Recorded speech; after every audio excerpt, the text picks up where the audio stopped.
ကျွန်တော်က3မိနစ်တက်စီလုပ်ငန်းလေးစလုပ်ချင်တာပေါ့နော်ညီမလေးတို့ဒီမှာကျတော့ဘလူမျိုးစားလေးတွေရလဲမတည်ဘူးပေါ့ဘလူဆောင်မှုလေးမျိုးလည်းရလဲမတည်ဘူးပေါ့နော်ဟုတ်ကဲ့ပါရှင်အခုညီမတစ်ချက်ရှင်းပြပေးမယ်နော်အခုဟုတ်ကဲ့ညီမတို့ကုမ္ပဏီကဆိုလို့ရှိရင်ဗကြားအာကြီးပေါ့နော်အခုတစ်စိမ့်ပါတယ်မက်တစ်စိမ့်ကလေးကိုပဲညီမတို့အသုံးပြုထားပါတယ်ရှင်ဟုတ်ကဲ့ပါဗကြားကိုရွေးချယ်ရတဲ့အကြောင်းရင်းကလည်းဗကြားအကုန်လုံးပေါ့နော်အခုပစ္စည်းအရေးသွင်းလဲကောင်းမွန်တဲ့ DDS ဆိုင်ဆိုတဲ့အင်ဂျင်နီပညာရေးဆိုလို့ရှိရင်လည်းရေရှည်သုံးခံလို့ရတယ်တော့နော်အခုဟုတ်ကဲ့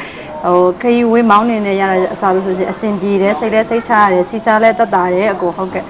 အကုန်လုံးဆွဲဆောင်ရည်လည်းအကုန်လုံးပါတယ်ပေါ့နော်အခုစက်တန်လည်းညင်ညာပါတယ်ရှင်အခုပို့ပစ္စည်းရလည်းညီမတို့ပေါ်များပါတယ်ရှင်အခုဟုတ်ကဲ့ပါဟုတ်ကဲ့အခုညီမတို့စီကနေပြီးလက်ငင်းဝယ်ချင်တာမလေးကြလေးဝယ်ချင်တာလားရှင်ကျွန်တော်ရှေ့လာတဲ့လောက်ကိုလက်ငင်းလေးဝယ်ချင်တာဗျ